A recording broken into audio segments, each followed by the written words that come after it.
Selamat pagi Dewan Juri yang terhormat. Saya Evin Leonfonsko dari SMA Budi Witama akan memulai pidato saya sebagai pembicara pertama dari tim pemerintah.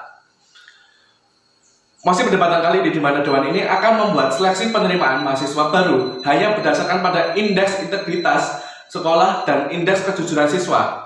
Masalah yang ada di mana bibit-bibit korupsi dimulai dari anak-anak yang terbiasa tidak memiliki indeks kejujuran yang baik, sehingga hal ini menjadikan siswa hanya mengejar nilai dan tidak memperhatikan moral dan kejujuran mereka.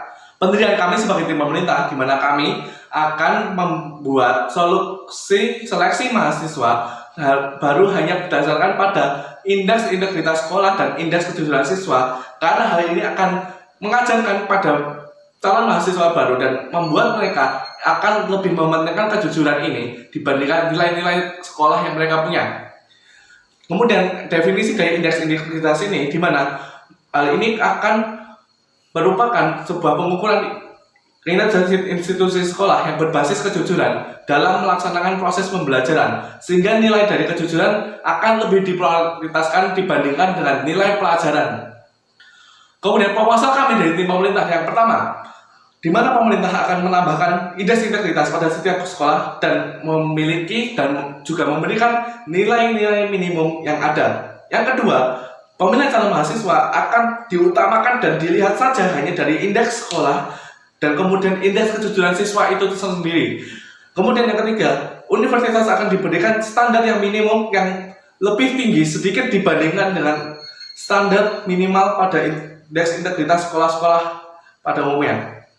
Kemudian di mana konteks kami di mana negara yang memiliki kasus korupsi tinggi seperti Yaman, Venezuela, Kamboja, dan Kongo yang memiliki skor korupsi tergolong besar yang berada di bawah 25, yang di sini sangatlah didasari dengan pendidikan karakter yang kurang karena pendidikan tersebut hanya berfokus pada nilai dan tidak berfokus pada karakter-karakter yang seharusnya dibawa untuk masa depan.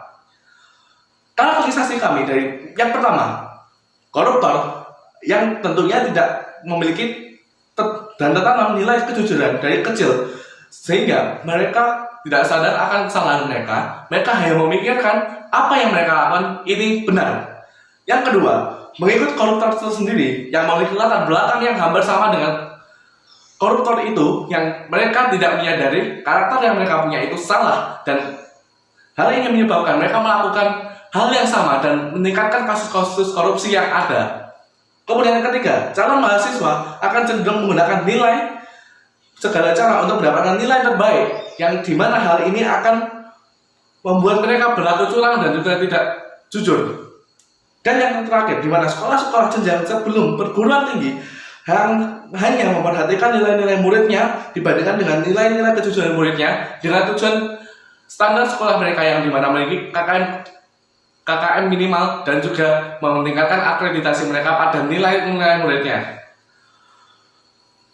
Kemudian argumen saya yang pertama, di mana hal inilah sangat penting untuk dilakukan karena satu, kurangnya sikap kejujuran pada masyarakat, sehingga di sini pada status quo memang sudah ada penilaian pada beberapa mata pelajaran saja, namun seperti agama dan juga PKN, dan di mana menjadikan murid-murid tersebut hanya bersikap baik pada dua pelajaran ini, sehingga pada status quo pelakuan ini kurang efektif, dan di mana kami sebagai tim pemerintah membawa proposal yang memiliki indeks integritas pada setiap sekolah, yang hal ini membuat sekolah harus menaikkan nilai kejujuran siswa-siswanya sehingga indeks integritas itu lebih baik. Kemudian yang kedua, bibit-bibit korupsi hanya dimulai dari hal-hal kecil dan dari masa kecil seseorang yang terbiasa hanya melihat tujuan mereka, tidak melihat karakter mereka, dan membuat hal ini sangatlah fatal bagi masa depan karakter mereka.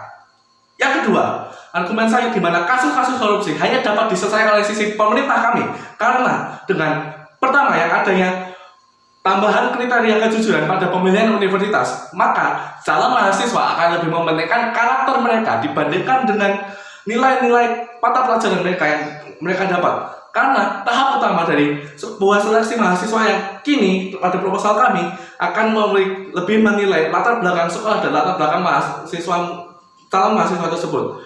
Yang kedua, sekolah akan membiasakan murid-muridnya untuk bersikap jujur untuk memenuhi indeks yang telah diberikan pemerintah, dan di mana tentunya sekolah akan berlomba-lomba untuk menaikkan indeks integritas mereka supaya mereka memenuhinya, dan anak murid-muridnya yang mereka bawa akan bisa masuk ke universitas yang mereka inginkan. Dan di sini maka dengan ini kayak dari sisi kami pula, karakter kejujuran yang dibawa siswa akan lebih didapatkan dibandingkan dengan status quo yang ada. Kemudian yang ketiga, walaupun tidak menyelesaikan masalah korupsi hingga tuntas, namun minimal kasus-kasus calon koruptor yang ingin melakukan korupsi, mereka akan sadar dengan kejujuran-kejujuran yang telah mereka miliki dari hal-hal kecil yang sudah mereka punya. Dan di sini mereka akan lebih sadar akan perbuatan koruptor tersebut adalah salah, sehingga di sini akan menyebabkan korupsi di sini berkurang. Maka di sini juga, dan kasus-kasus korupsi kita melihat dengan bibit-bibit tersebut, yang bibit-bibit ini sudah dikurangi dengan cara meningkatkan karakter kejujuran pada setiap siswa yang ada, sehingga siswa tersebut akan lebih memilih kejujuran dibandingkan memilih nilai-nilai mereka yang lebih baik dibandingkan kejujuran, karena kejujuran di sini lebih diprioritaskan dibandingkan nilai-nilai yang mereka punya. Sehingga kami sebagai tim pemerintah lebih memilih untuk membuat seleksi penerimaan mahasiswa baru hanya berdasarkan pada indeks integritas sekolah dan indeks kejujuran siswa, karena hal ini akan membuat karakter siswa lebih baik dan nilai kejujuran mereka lebih tinggi. Dan di sini mereka akan mengurangi kasus-kasus korupsi yang ada di Indonesia dan juga berbagai negara dengan kasus korupsi tinggi. Terima kasih.